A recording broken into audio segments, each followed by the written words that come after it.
அன்பின் தேவனாம் ஆண்டவர் இயேசுவின் நாமத்தில் அருமையானவர்களே, உங்களை வாழ்த்துகிறோம். கர்த்தரை தேடுகிறவர்கள் ஒருபோதும் வெட்கப்பட்டு போவதே கிடையாது. தேவனை நோக்கி பார்த்தவர்கள் முகங்கள் எல்லா காரியத்திலும் எல்லா நாளும் பிரகாசம் அடையும்.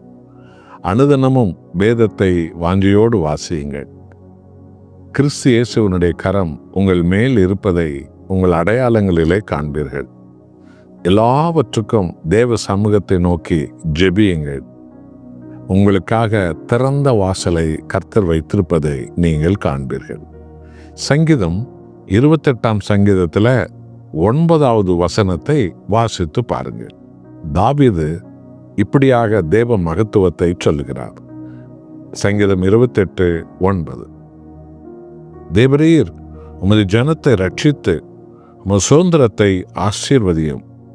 அவர்களை போஷித்து அவர்களை என்றென்றைக்கும் உயர்த்தியறலும். அன்பானவர்களே, இந்த ஆகஸ்ட் மாதத்தில் இரட்டிப்பான ஆசீர்வாதங்களை அவர் தேடுகிற ஒவ்வொருவருக்கும் யோபுவை போல திரும்பவும் கொடுத்து உயர்த்துகிறார் என்ற வாக்குத்தத்தத்தோடு தான் இந்த மாதத்தை நாம் ஆரம்பித்திருக்கிறோம். இதோ இங்கே தாவீது என்ன சொல்லுகிறார் பாருங்கள். தேவனே, உம்முடைய ஜனத்தை ரட்சியும். பார்த்தீங்களா? வெறும் ஆசீர்வாதம் மாத்திரமல்ல, தேவனுடைய மெய்யான ரட்சிப்பு, பாவ மன்னிப்பு, பாவத்திலிருந்து விடுதலை, கேடுகளிலிருந்து விடுதலை, கெட்ட பழக்க வழக்கங்கள், கெட்ட உறவுகள், கெட்ட சிந்தைகள், கெட்டுப்போன மறைவான பல பாவமானவைகள் இருந்தெல்லாம் நம் பூரணமாக இயேசு ரத்தத்தாலே கழுவப்பட்டு விட வேண்டும். அவருடைய இரத்தத்தாலே மெய்யான ரட்சிப்பு, அவருடைய ஆவியாலே உண்மையான பரிசுத்தமாக்கும் ரட்சிப்பு. பிறகு அந்த ரட்சிப்பின் வழியாய் அவருடைய ஆசீர்வாதத்தினால் கர்த்தர் நம்மை எப்பொழுதும் உயர்த்தி கொண்டே இருப்பார். அல்லேலூயா! ரட்சிப்பும் ஆசீர்வாதமும் அவருடைய உயர்த்துதலும், இது எத்தனை பெரிய மேன்மை என்று கவனித்து பார்த்தீர்களா? ஆகவே தேவனே, என்னை எல்லா பொல்லாங்கிலிருந்து ரட்சித்து விடுங்க ஆண்டவரே. என் பிள்ளைகளை ரட்சிங்க, என் குடும்பத்தை ரட்சிங்க ஆண்டவரே. என்னை ஆசீர்வதிங்க அப்பா. ஆம், பாத்திரத்தை கழுவி அதை பாலை ஊற்றுவது, இதுதான் மெய்யான ரட்சிப்பு, அவருடைய ஆசீர்வாதம். அது நிலைக்கும், அது தங்கும், அது பெருகும், அது உயரும், அது விசாலமாகும். அந்த ஆசீர்வாதம் தலைமுறை தலைமுறையாக இது தொடரும்.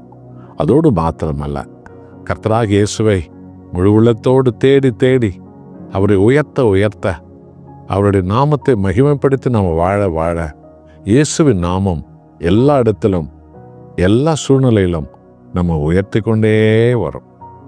ஆமென். அன்பானவர்களே, ஆடு மேய்த்த தாவீது கர்த்தருடைய ரட்சிப்பை கண்டு அவருடைய ஆசீர்வாதத்தினால் உயர்ந்த போது தேவனை ஜீவனுள்ள நாளெல்லாம் உயர்த்தி கொண்டே இருந்தார். தேவன் தாவீதை இன்றை வரைக்கும் உயர்த்தியே வைத்திருக்கிறார்.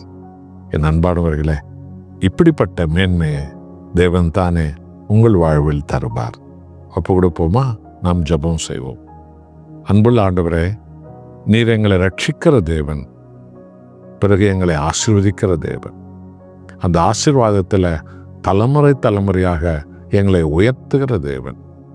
ஆண்டவரே, சபைகளெல்லாம் உயர வேண்டும், ஆவிக்குறை வாழ்வில் உயர வேண்டும், அபிஷேகத்தில் உயர வேண்டும், நல்ல சாட்சியில் உத்தமத்தில் கிறிஸ்தவ ஜனங்கள் உயர வேண்டும்.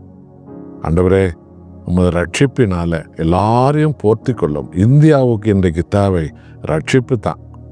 பிறகுதான் இந்தியாவுக்கு ஆசீர்வாதம் தேவை. ரட்சிக்கப்படாமல் பெற்ற ஆசீர்வாதத்தில் இந்தியாவை எல்லாம் அலங்கோலமாய் போய் கொண்டிருக்கிறார்கள். ரட்சிங்க, ஆசீர்வதிங்க, உடைய ஜனத்தை உயர்த்துங்க. இயேசுவின் நாமத்தில் பிதாவே, ஆமென்.